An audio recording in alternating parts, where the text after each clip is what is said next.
bom estarmos aqui na casa de Deus, desfrutando aqui da comunhão dos santos, com a presença garantida do Espírito Santo de Deus. Oremos. Deus querido, somos gratos por poder estar aqui na tua casa para um momento de culto, para um momento de crescimento através do estudo da tua palavra, como temos feito aqui todos os domingos pela manhã. Somos gratos, como sempre, pela presença constante desse grupo fiel que não mede esforços para vir a aprender a tua palavra. E hoje, com certeza, não será diferente. Contamos com a presença do teu Santo Espírito, nos orientando, nos dando unção e uma mente aberta para aprender a tua palavra. Como a gente faz todo domingo, apresentamos essa caixa com o nome de pessoas que temos orado para que se convertam. Sempre a nossa oração, que o Senhor use os teus servos que estão mais próximos, para que levem a eles um testemunho de vida transformada. E através desse testemunho, essas pessoas sejam impactadas e o teu Santo Espírito opere conversão na vida de cada um deles. Oramos também pelo culto de hoje à noite, onde celebraremos a ceia do Senhor. Pedimos também a presença do teu Santo Espírito, para que tenhamos um culto agradável a ti. Nós oramos em nome de Jesus. Amém.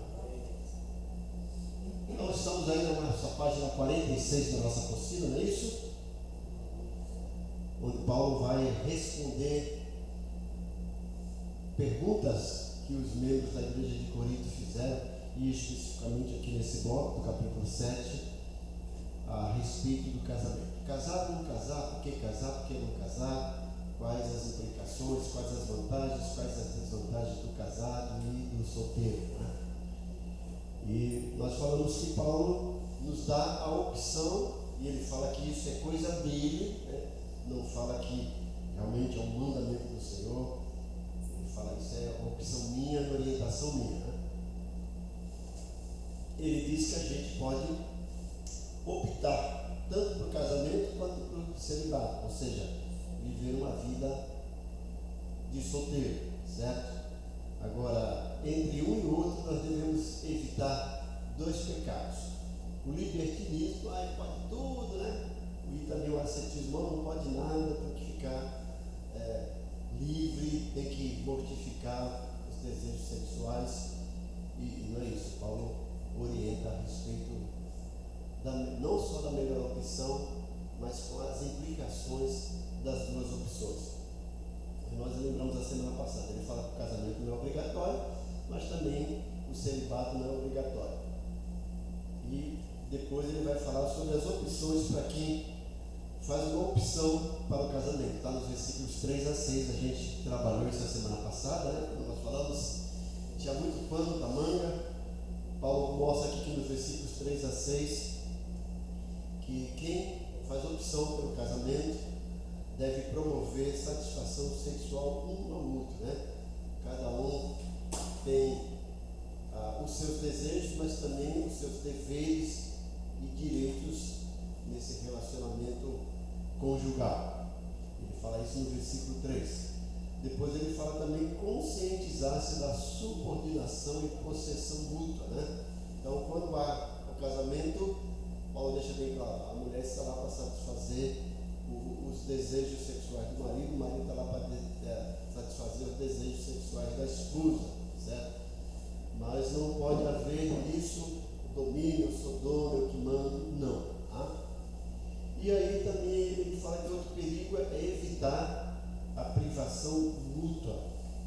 Não vamos ter sexo, vamos ficar muito tempo assim, longe um do outro. Aí Paulo fala, olha, não façam isso, a não ser com consentimento mútuo e que seja um tempo curto, para que o inimigo não encontre brecha, né? Aí nós vimos ali alguns conceitos errôneos de algumas igrejas, de alguns irmãos que foram mal orientados ou não foram orientados. Vai ter a semana da ceia, a gente não pode ter relação sexual, tem nada a ver isso, né?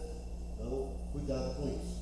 Bom, do versículo 7 ao versículo 9, Paulo agora vai falar sobre aquelas pessoas que estão solteiras ou viúvas, versículos 7 a 9. Então, 1 Coríntios 7, versículos 7 a 9, diz o seguinte: gostaria que todos os homens fossem como eu, mas cada um tem o seu próprio dom da parte de Deus. Um de um modo, outro de outro.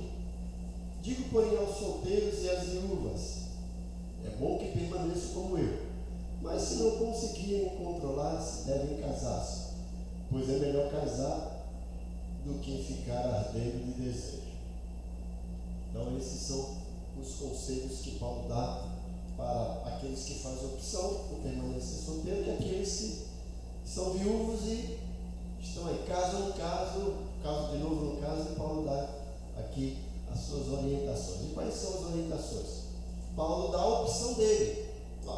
Se você está solteiro, você está viúvo, consegue se controlar, fique assim, porque você tem liberdade para se dedicar ao Senhor, liberdade para fazer as suas escolhas, certo?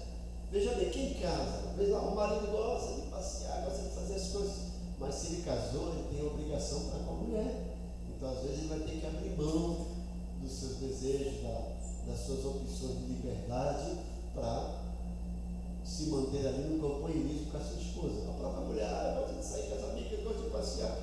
E às vezes ela tem que abrir mão disso para exercer o seu papel de esposa, de mãe. Então, Paulo está dizendo: se você quer continuar com essa vida sem compromisso, então faça a opção para não casar, ou quem está viúvo também não casar de novo, desde que vocês consigam controlar os apetites sexuais sem optar para o pecado, certo? Então, Paulo coloca aqui essas opções e dá a sugestão dele, certo? Minha sugestão é que você fique como eu. Paulo está dizendo: eu estou aqui desimpedido, estou me dedicando ao Senhor. Então, imagine Paulo, gente, se ele fosse casado, né? Coitado da esposa dele, né? Paulo fazendo essas viagens missionárias que duravam anos, né? Não tinha essa opção de: querida, cheguei aqui em Roma, aí vou fazer uma videochamada, vou mandar um WhatsApp. Não tinha nada disso, né? O que podia fazer uma carta, mas até chegar a carta, quanto tempo ia demorar, né? E coitada da esposa lá e coitada de Paulo. Então, Paulo faz essa opção, haja visto o seu desprendimento para percorrer as igrejas, fazer essas viagens. Então, ele faz essa opção. Aí algumas pessoas dizem: Paulo foi solteiro. Na realidade, o que a gente percebe é que provavelmente Paulo ou se separou antes de se converter, ou ficou viúvo, porque Paulo pertencia ao Sinédrio, e um dos requisitos para ser membro do Sinédrio é que tinha que ter sido casado. Então é provável que Paulo foi casado em algum período da sua vida, mas agora ele está desimpedido e fala: minha sugestão é essa, se vocês conseguirem, melhor assim, senão casem, né, e cumpram o papel conjugal. E ele faz a sua concessão aí nesses versículos. Então nós temos aí a opção de Paulo, a sugestão de Paulo e a concessão de Paulo, certo? Bom, esses foram os conselhos, primeiro para o casado, depois para os solteiros e os viúvos. Virando aqui na página 47.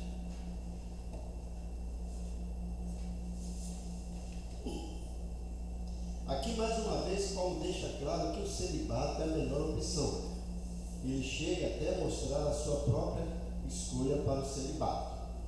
Todavia, ele deixa bem claro que o celibato não é a única opção.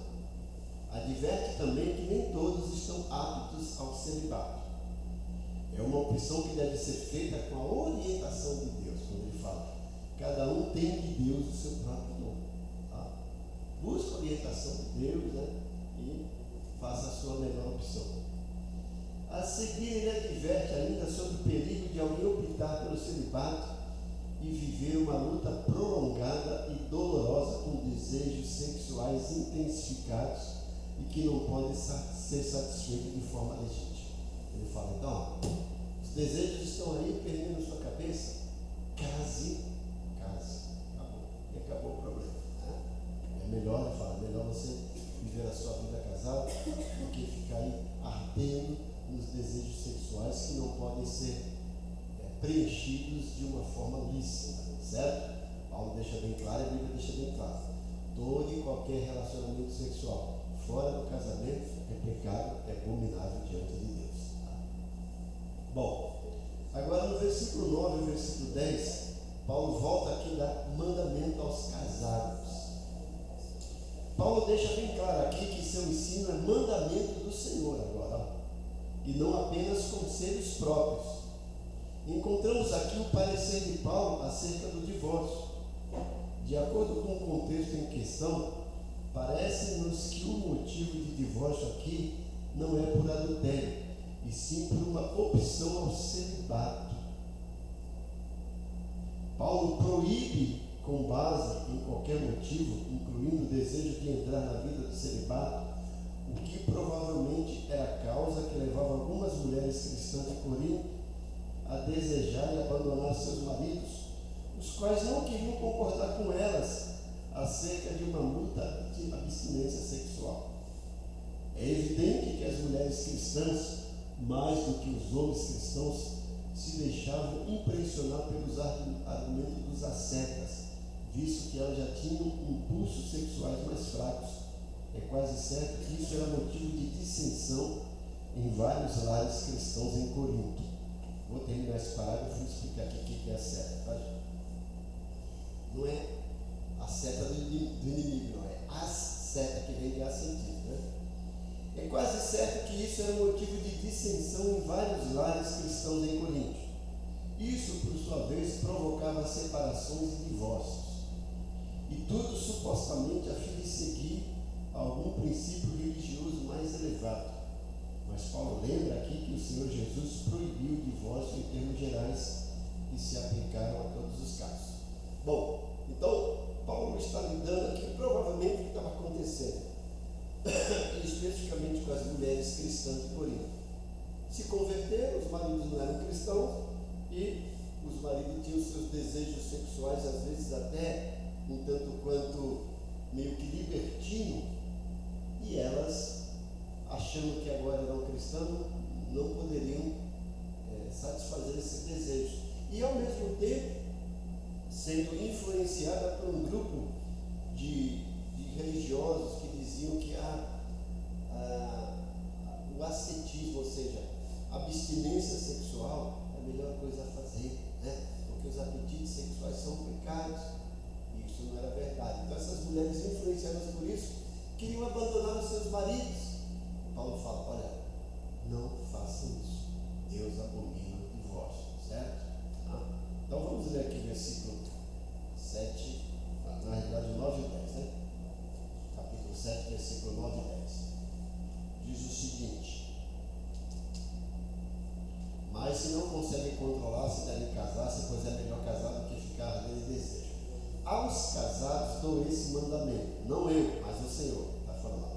Agora é coisa de Deus, não é minha, né? Que a esposa não separe do seu marido,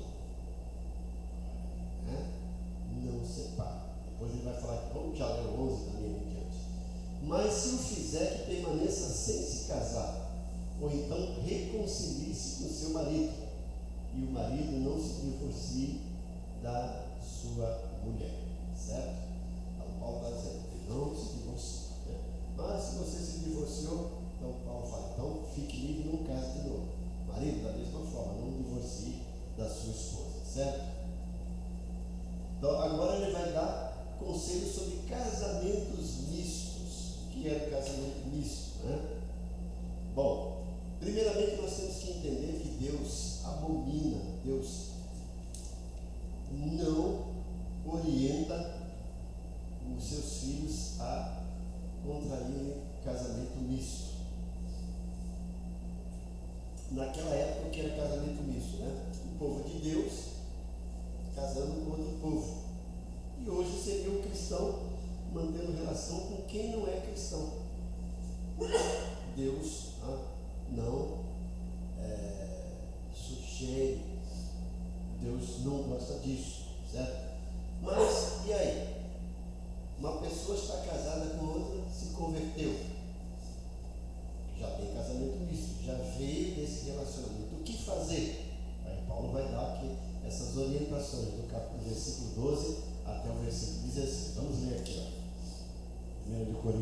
17, do 12 ao 16. Ele diz: aos outros eu mesmo digo isso, não o Senhor. Mais uma vez está falando, isso aqui é coisa minha. Quando ele vai falar sobre divórcio, ele fala, isso é mandamento do Senhor. Agora ele fala, isso é coisa minha. Se um irmão tem uma mulher descrente e ela se dispõe a viver com ele, não divorcie dela. E se uma mulher tem um marido descrente e ele se dispõe a viver com ela, não se divorcie dele. Pois o marido descrente é santificado por meio da mulher, e a mulher descrente é santificada por meio do marido. Se assim não fosse, seus filhos seriam impuros, mas agora são santos. Todavia, se o descrente separasse, que separe? Em tais casos, o irmão ou a irmã não fica debaixo da servidão. Deus nos chamou para vivermos em paz. Você, mulher, como sabe se salvará o seu marido? Ou você, marido, como sabe se salvará a sua mulher? Então, Paulo aqui dá esses conselhos interessantes, né? E ele diz, isso é coisa de Deus, né? Bom, continuando aqui, ó. Sobre os casamentos mistos, Paulo deixa bem claro que o ensino é de sua parte e não do Senhor. O que ele ensina sobre o casamento misto é o seguinte: ele fala que os casamentos são legítimos. Olha, a mulher se converteu e tem um marido que é descrente. Paulo fala, o casamento é legítimo, tá? Deus aprova esse casamento. Já aconteceu, não é para desfazer. E a segunda orientação: o cristão jamais deve dar início a um processo de divórcio se estiver casado com um incrédulo. Então não se divorcie, tá? Fique lá. Terceiro, o divórcio do casamento misto é permitido desde que o processo seja de iniciativa do incrédulo. Então lá, casal cristão, a mulher cristã e o marido não é cristão. Paulo fala para a mulher, fique casada com ele, não peça divórcio. Agora, se por algum motivo ele pedir divórcio, Paulo fala, a mulher está livre, ela não está cometendo erro, certo? Da mesma forma, o marido é cristão e a mulher não é cristã. Paulo fala, continue casando com ela, não peça divórcio. Agora, se ela quiser divorciar, olha, você está livre para isso, certo? Então, presta atenção, Paulo está dizendo isso em caso de casamento misto, quando o casal já estava casado, né? A esposa se converteu ou o esposo se converteu, certo? E ele fala que os filhos do casamento misto são legítimos. O que quer dizer com isso? Mais uma vez, aquele grupo daqueles líderes religiosos dizendo para a mulher cristã que estava casando com outro pagão, que estava casada com outro pagão, olha, tem que separar, porque o filho de vocês são imundos aos olhos de Deus. Paulo está dizendo, nada disso. Você, a mulher cristã, está casada, Deus aí orienta e Deus santifica o casamento de vocês, né? A união de vocês é santificada por Deus. Os filhos não são impuros, são santificados, certo? Paulo deixa isso bem claro. Tá? Deu para entender, gente? Alguma dúvida? Vamos lá.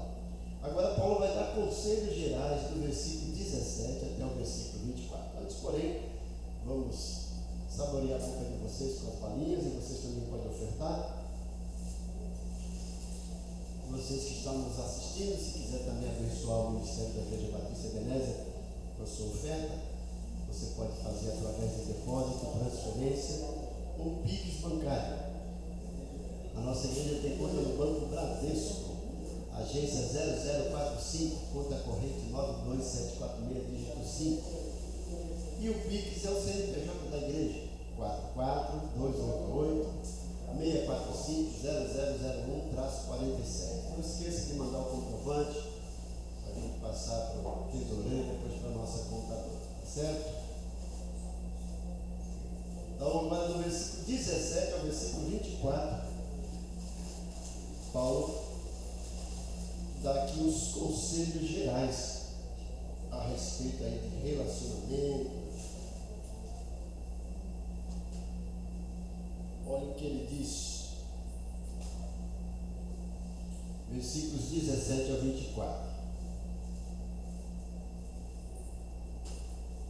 Entretanto, cada um continue vivendo na na condição que o Senhor lhe designou e de acordo com o chamado de Deus. Essa é minha ordem para todas as igrejas. Foi alguém chamado sendo já circunciso? Não desfaça da sua circuncisão.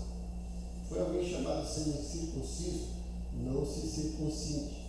A circuncisão não significa nada e nem incircuncisão também nada é. O que importa é obedecer aos mandamentos de Deus. Cada um deve permanecer na condição em que foi chamado por Deus. Foi você chamado sendo escravo? Não se incomode com isso. Mas se você puder conseguir a liberdade, consiga. Pois aquele que sendo escravo foi chamado pelo Senhor é liberto e pertence ao Senhor. Semelhantemente, aquele que era livre quando foi chamado é escravo de Cristo. Vocês foram comprados por alto preço, não se tornem escravos de homem. Irmãos, cada um deve permanecer diante de Deus na condição que foi chamado. Certo? Agora Paulo também continua respondendo perguntas. Ele vai aqui responder perguntas pelo que a gente viu aqui nesse bloco sobre dois assuntos, né? A circuncisão e a escravidão. Deixa eu ler aqui na apostila, depois eu explico para você. O conselho de Paulo aqui nesse bloco é que o cristão deveria ficar satisfeito permanecendo no estado em que se achava no tempo da conversão: casado, solteiro, circuncidado ou incircuncidado, escravo ou livre. Paulo usa 4 expressões semelhantes. Primeiro, segundo o Senhor lhe tem distribuído, versículo 17, parte A, conforme Deus o tem chamado, versículo 17, parte B. Permaneça na vocação que foi chamado, versículo 20. Permaneça diante de Deus naquilo que foi chamado. Lembra, gente, tudo isso que está acontecendo na igreja de Corinto. Tinha cristãos judeus e tinha cristãos que não eram judeus, gentios. O que acontecia? Havia aqueles judaizantes implicando com os cristãos que não eram judeus que eles tinham que se circuncidar para cumprir a lei de Moisés. E aí Paulo está dizendo, olha, nem a circuncisão nem a circuncisão tem nada a ver. Você não se circuncidou? Fique assim, não precisa se circuncidar. A circuncisão era uma tradição e um ato que era cobrado do judeu, não do gentil. Paulo fala, fique da forma. Se você quiser fazer, faça, mas você não é obrigado. E também quem ficou circuncidado, Paulo permaneça assim. Tá? Nenhuma coisa nem outra vai tornar você mais espiritual ou menos espiritual. Outra coisa que estava acontecendo também com os escravos cristãos. Paulo está dizendo, você se converter, você é escravo de algum senhor, continue escravo. Agora, se você tem condições de se libertar, se liberte. Se não, sirva ao seu Senhor. Você não peca por isso. E Paulo está dizendo, lembre-se que, mesmo que você for livre, você é escravo do Senhor. E se você é escravo de algum senhor, você é livre no Senhor. Então Paulo está dizendo que a escravidão, a liberdade, é na minha posição com Deus, certo? Então, presta atenção no que Paulo está dizendo. Mais uma vez, tudo isso era a respeito do contexto da cidade de Corinto e dos cristãos que tinham se convertido. Então ele trata aqui especificamente da escravidão e da circuncisão. Tá? Isso são coisas de cultura, coisas da época, da necessidade da época e também coisas do tradicionalismo. Paulo fala, o importante é você servir a Deus, com a sua consciência limpa. Tá? Agora do versículo 25 ao versículo 40.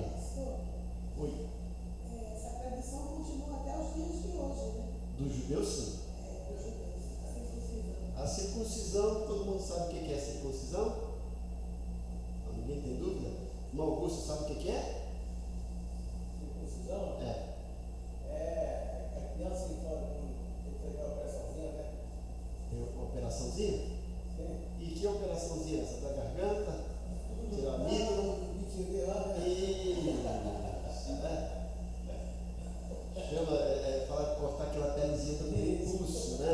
Que a gente chama aqui, aquela operação da fimose. Então, o menino judeu, bebê, sexo masculino, ao 8º dia era feito essa operaçãozinha de circuncisão. no 8º dia, especificamente porque era um período bem mais propício naquele tempo, não tinha anestesia, né? Mas eles faziam lá, né? A inflação de frio mesmo, e era o período que a criança não sentia muita dor. Isso, primeiramente, era um símbolo de que você tinha um pacto com Deus. Mas tem outro fator que eu vou explicar. Fala, Maria. Não, dentro desse assunto, devido a essa circuncisão, o índice de câncer entre as mulheres judias É quase zero. Isso. Devido à limpeza. Exatamente. Por isso que o povo de Deus é uma grande nação. É um fator medicinal. Medicinal. Então, as mulheres judias, o índice de câncer de útero é quase zero por conta disso, né? Então, veja como Deus é sábio. Mas, agora imagine um camarada lá com 30, 40 anos, que se converteu, aí tem que fazer aquela operação. Paulo fala, sim, se você quiser fazer, faça, senão você já está livre disso. Não é isso que vai tornar você mais crente ou menos crente, certo? É essa a questão. Bom, continuando aqui agora, conselho para as virgens. Vixe, hoje em dia, em alguns lugares a gente tem que até tirar isso aqui, né? Antigamente isso era um fator até de benevolência, de orgulho. Hoje, falar que é virgem parece até que é vergonha, né? Na verdade não é, tá? Mas Paulo começa a fazer essas orientações. Eu vou ler aqui, depois a gente lê na Bíblia aqui. Conselhos para as virgens, versículo 25 a 40. Nesse bloco, Paulo mais uma vez deixa claro que os seus conselhos são próprios, pois ele não recebeu nenhuma instrução específica da parte do Senhor. A pergunta que Paulo responde aqui é a seguinte: os pais cristãos devem dar suas filhas virgens em casamento? Cada pai deve fazer sua própria decisão, tendo em mente o seguinte fato. Você veja, olha, os tempos são outros. Naquele tempo o casamento era arranjado pelos pais. E aí Paulo está dizendo, a menina era virgem e o pai cristão, não vou dar, vou deixar ela solteira, como é que eu faço? Posso dar ela em casamento? E Paulo agora vai responder essas questões. Do versículo 25 a 31, os tempos são difíceis. Pelo que parece, Paulo aguardava para um tempo bem próximo, ou talvez estivesse vivendo estágios iniciais de uma iminente tribulação. Casamento é um assunto sério e os cristãos iriam enfrentar tempos angustiosos. Isso traria muito incômodo para chefes de família. A filha poderia ser morta, seu marido também e os filhos. Na expectativa, de uma tal situação, era preferível a pessoa ficar só. Vamos ver aqui, versículo 25 a 31.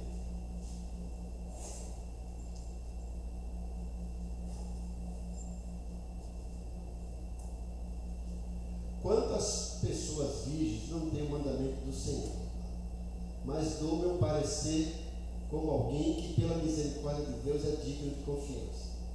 Por causa dos problemas atuais, olha lá, penso que é melhor um homem permanecer como está.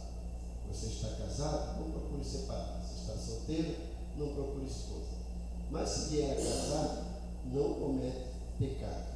E se uma virgem se casar, também não comete pecado.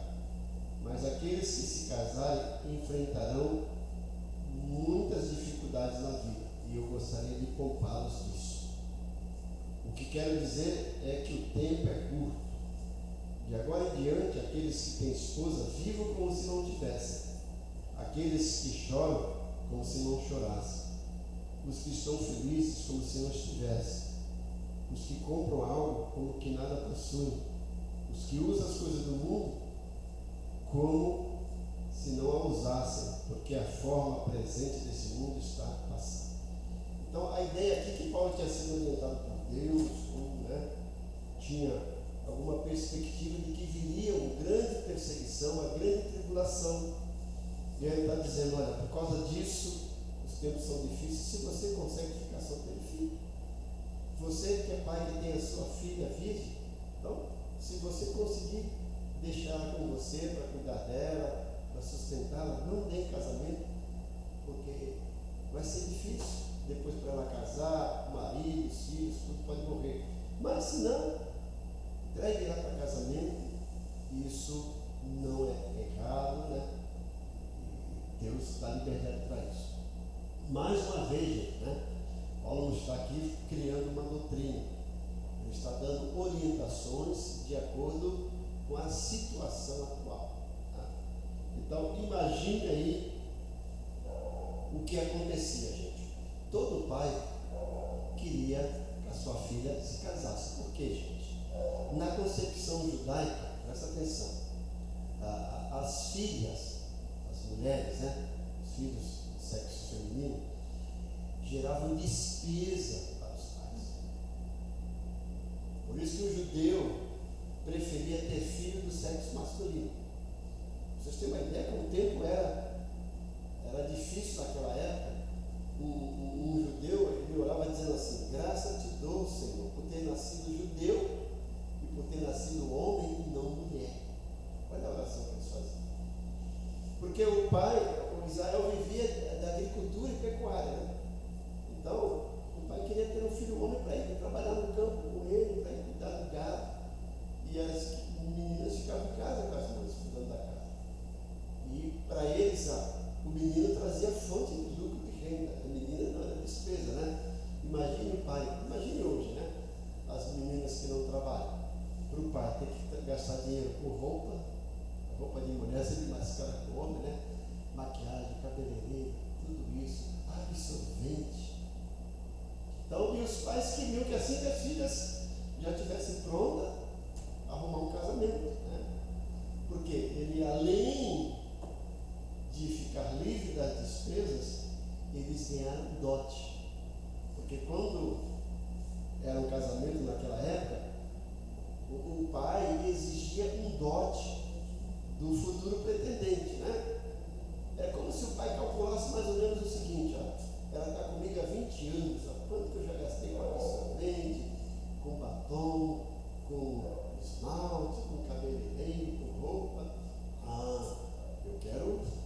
Eu quero de volta isso que eu gastei, né? E exigia um dote da pessoa que se interessava pela filha ou do casamento arranjado, né?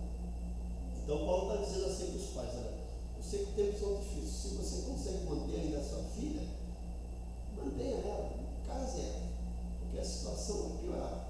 Agora, se você não conseguir, não tem problema, tá? Pode liberar ela para casa. Fala mais.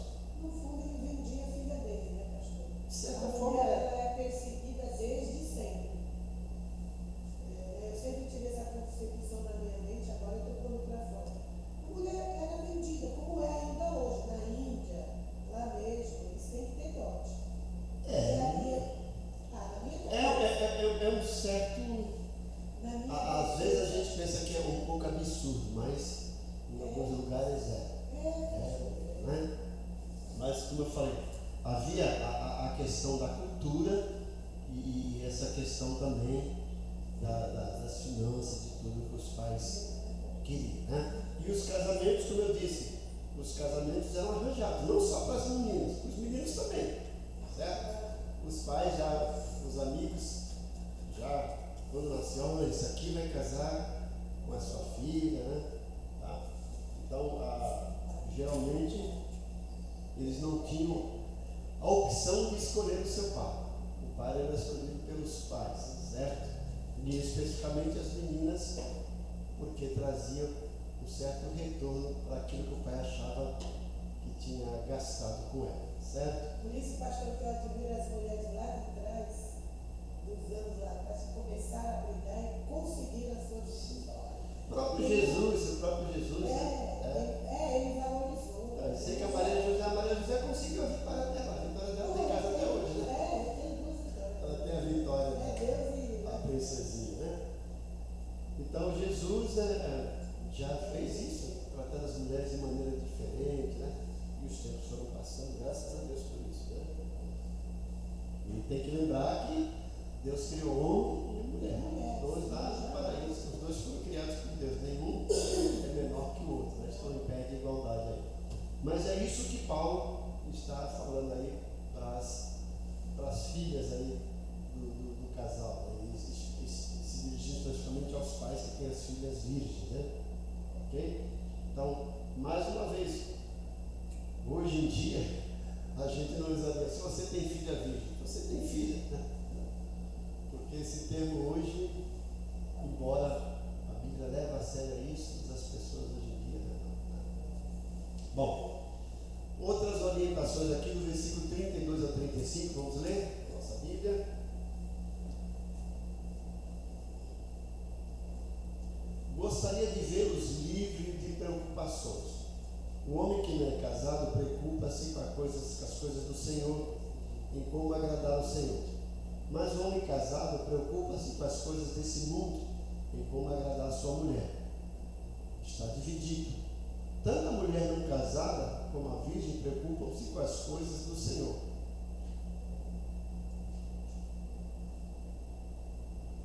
Voltando aqui, versículo 33. Mas o homem casado preocupa-se com as coisas desse mundo e como agradar a sua mulher. Está dividido. Tanto a mulher não casada como a mulher virgem preocupa-se com as coisas do Senhor para serem santas no corpo e no espírito. Mas a casada preocupa-se com as coisas desse mundo em como agradar seu marido. Estou dizendo isso para o próprio bem de vocês, não para lhes impor restrições, mas para que vocês possam viver de maneira correta, em plena consagração ao Senhor. Mais uma vez, Paulo está dizendo, olha, isso é um mandamento, vocês têm que cumprir. Está dizendo, isso são minhas instruções, que seria o melhor para vocês do meu ponto de vista, certo? E o que Paulo quer dizer com isso? Aqui na nossa apostila, né? No finalzinho da página, ele vai mostrar que o casamento acarreta responsabilidades. A gente tem que entender isso, né? Uma das razões por que Paulo permanecia só era para dedicar-se completamente ao serviço de Cristo. Paulo, portanto, recomenda o estado de solteiro, porque tal pessoa pode dedicar-se totalmente aos assuntos do Senhor. Ele mostra que há fardos e responsabilidades no casamento, e esses podem limitar o serviço que a pessoa pode prestar a Deus. E a gente tem que entender isso, gente. O que Paulo está dizendo? Você é casado, você tem que cumprir o seu dever conjugal, não só da intimidade sexual, né? Mas prover as coisas em casa, prover carinho, prover atenção, prover tempo. Então, se o camarada, por exemplo, é um missionário, está viajando muito, opa, tem que diminuir, tem sua esposa, né? Paulo está dizendo isso, então presta atenção. Não é que você não pode casar, que é pecado, não. Mas se você casou, você fez essa opção, Deus abençoe. Mas você agora não vai poder se dedicar exclusivamente ao ministério. Tem sua esposa já é o seu ministério. Então, você tem que ser o pastor da sua esposa primeiro, depois o pastor da igreja. Você tem que ser missionário da sua esposa primeiro, depois missionário no campo. Você tem que ser diácono da sua esposa primeiro, depois diácono no campo. Da mesma forma, a mulher. Não pode arrumar desculpa, não, Deus me escolheu, agora meu marido não é nada, minha esposa não é nada, não vou servir nada disso. Paulo está dizendo, nós temos obrigações matrimoniais que precisam ser feitas, que precisam ser realizadas, certo? Se você não quer fazer isso, então faça a opção para não se casar, se dedique totalmente ao Senhor. No versículo 36 ao 38, Paulo mostra que cada caso é um caso separado, né? Cada caso é individual. Olha o que ele diz no versículo 36 ao 38. Se alguém acha que está agindo de forma indevida diante da virgem de quem está noivo, que ela está passando da idade, achando que deve casar-se, faça como achar melhor. Com isso não peca, casa-se. Contudo, o homem que decidiu firmemente em seu coração que não se sente obrigado, mas tem controle sobre a sua própria vontade e decidiu não se casar com a virgem, este também faz bem. No versículo 38. Assim, aquele que se casa com a virgem faz bem, mas aquele que não se casa também, Paulo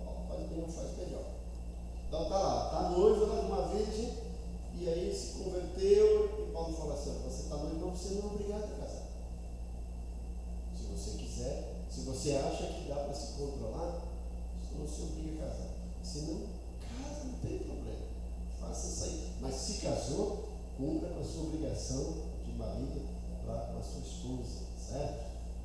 E ele está dizendo, cada caso é individual. Tem um mandamento aqui fixo, faz isso? Não. Você que faz a sua opção, certo? É quase impossível dar regras que se enquadram em todos os casamentos. Adverte que é melhor cada um estar convicto em seu próprio coração e não meramente seguir a maioria ou tentar ser super-espiritual. Mais uma vez, gente, e tudo isso, Paulo está dizendo, a regra é essa. Se você consegue manter-se puro, sem partir aí para os abusos sexuais, amém. Se você vê que não dá, case, acabou o problema, certo?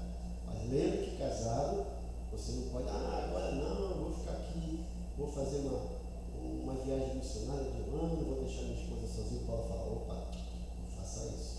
Você agora é esposo dela. Tem que tratá-la com carinho, com decência. Deus lhe deu. Faça o seu papel de marido. Fala, Maria. Mas essa esposa, ela não pode acompanhar o marido se eles não tiverem filhos? Sim, pode, até às vezes tendo filho. Mas tem que entender naquela época, gente, o custo, lembra que Paulo está dizendo? Sim. E viagem cansativa, né? Às vezes, né? Imagine Paulo com a mulher naquela viagem que ele fez ali no navio, que pegou aquele temporal, capítulo 27, cheio de marmanjos, cheio de escravos. Olha, que dificuldade, né? Paulo quase morreu, agora imagine a mulher lá que é mais frágil, os filhos, né? Não tudo isso que a gente tem que pensar. Hoje não, né? Hoje você tem essas opções aí. Agora, imagine, presta atenção, o camarada é missionário, ele quer ir lá para a África, para aqueles lugares que tem malária, que tem dificuldade. Ele sozinho pode estar agora. Imagine com a mulher que é mais frágil. Imagine com filhos. E aí, nesse caso, tem filho, vamos lá para a África. Aí o filho começa a estudar aquele dia, vai para lá, não tem escola, onde não tem um posto de atendimento médico. Olha a dificuldade. Então, nesse caso, se o camarada consegue, é melhor ser solteiro para estar servindo lá, né? Ou, se a mulher quer ir, se não tem filhos, seria muito melhor. Então, são coisas para se pensar. E Paulo fala que é a decisão individual, certo? E no versículos 39 a 40, vamos lá, 39 a 40, diz o seguinte, para terminar: a mulher está ligada a seu marido enquanto ele viver, mas se o marido morrer, ela está livre para se casar com quem quiser, contanto que ele pertença ao Senhor. Olha aí. É isso? Em meu parecer, ela será mais feliz se permanecer como está. E penso que também tenho o Espírito de Deus. É isso que Paulo está dizendo? Eu fiquei por isso. Então você pode fazer a opção. Você está viúva, case-se com alguém que pertence ao Senhor. Não, então quer ficar viúva? Sem problema, certo? E nós temos que entender que também naquele tempo, gente, as viúvas, de certa forma, elas iam ficar desamparadas, não tinha pensão do marido naquela época. Então a melhor opção era casar. E muitas procuravam o casamento simplesmente para suprir essa necessidade financeira. Paulo fala, olha. Depois Paulo vai falar a respeito disso também, sobre as viúvas, lá em Timóteo, a respeito disso também. Ele fala as viúvas, a obrigação da família é cuidar das viúvas, certo? Agora, se as viúvas não têm família, tem a igreja também para cuidar. Paulo coloca lá, né? Mas ele também faz uma lista dessas viúvas, como deveria ser para a igreja socorrer. Timóteo é fantástico. Quando a gente for estudar, a gente vai ver a respeito disso. Vai falar sobre cesta básica, sobre assistência, né? É bom pensar. Vamos lá. Aqui Paulo aconselha as viúvas no tocante ao casamento e às questões sexuais. Os membros do partido dos celibatários de Corinto certamente ansiavam por impedir que as viúvas se casassem novamente, sugerindo que isso seria uma medida inferior, errônea e até mesmo pecaminosa. o apóstolo apresenta duas alternativas às viúvas cristãs. Olha lá. Primeiro, versículo 39. Casar-se novamente. Paulo deixa claro que a viúva tem plena liberdade de casar-se de novo, contanto que seja com um cristão. Ou permanecer viúva. A outra opção para as viúvas era permanecer em seu estado de viuvez, o que na opinião de Paulo seria mais gratificante. Pode servir ao Senhor, né? Pode, né? Agora, lá em Timóteo, Paulo também vai falar a respeito disso. Olha, você que é viúva, né? Então, se você consegue ficar tranquilo com a sua viuvez, amém. Mas se não, fiquei sassaricando, né? É um termo que ele usa aí, pulando de casa em casa. Aí, né? Cuidado. Tá certo, gente? Então a gente termina esse bloco aqui de orientações para solteiros, viúvos, casados, virgens, né? Escravos, circuncisos ou não. Tudo isso, você vê que Paulo é categórico. Quando ele fala, não, isso aqui é coisa de Deus mesmo, olha, eu recebi de Deus. Tá? Quando ele fala, olha, isso aqui eu não recebi do Senhor, mas é um conselho meu, e eu acho que seria melhor alguém que conhece do assunto. Estou dando minha opinião, certo? Então, quando a gente segue esses conselhos da Bíblia, gente, é muito legal, né? Então, quando eu me converti, eu estava estudando no seminário, eu vi um testemunho de alguém contando de uma irmã que era firme na igreja e começou a gostar de um camarada que não queria nada com Jesus. E o pastor, irmã, não, mas ele é melhor do que muito crente. Pastor, mas ele não é crente. E aí, depois de tanto conselho, ela casou com ele. E aí ele começou, de certa forma, ela começou já na igreja e tal. E um dia, o marido lá abriu a Bíblia e pegou aquele texto que Paulo fala, não vos ponhais em julgo desigual. Que comunhão tem o crente com o descrente, né? Aí ele deixou essa Bíblia aberta. Quando a mulher chegou, ele falou assim, querida, vem cá. Você conhecia esse texto antes de casar comigo? Ela conhecia. E mesmo assim você casou comigo? Sim, mas por quê? Porque eu amava você e ainda amo. Ele falou assim, então o amor que você tinha por mim era maior do que o amor por Deus. Não, não é bem isso. Não, mas está aqui. Então você casou comigo e negligenciou tudo isso. Ela, sim, porque eu amava você. Aí ele falou, então esse livro aqui não tem valor nenhum. E pegou o livro e jogou na lareira. Estou com fogo na Bíblia. E aí, aquilo foi passando, aquilo foi ficando na cabeça da mulher. A Bíblia sendo jogada na lareira pelo marido. E um dia ela pegou, tocou fogo em si mesma, se matou. São coisas para a gente pensar a respeito disso, né? Pai bondoso, nós somos gratos por esse período que passamos aqui aprendendo a Tua Palavra. Damos graça por esse povo fiel que está aqui estudando a Tua Palavra, né? E é a Tua Palavra mesmo, na minha posição, estamos estudando ela. Somos gratos porque o Senhor nos deu liberdade de aprender e nos dê capacidade de colocar em prática, custe o que custar, não passar por cima do que o Senhor diz, por aquilo que a gente acha, mas te obedecer porque a gente sabe que o Senhor quer o melhor para nós. Agora leva para nossos lares, nos dê um bom momento nos nossos lares, um bom almoço e nos traga a noite para o nosso culto de celebração da ceia do Senhor. Nós oramos em nome de Jesus. Lembrando que hoje às 18 horas nós temos o culto de celebração da ceia do Senhor. Bem antes, bem ceado, o mestre chama, bem ceado. Que Deus abençoe a todos, que a graça do Senhor Jesus, o amor de Deus Pai e a comunhão do Espírito Santo seja com todos. Ebenezer, se importa com você.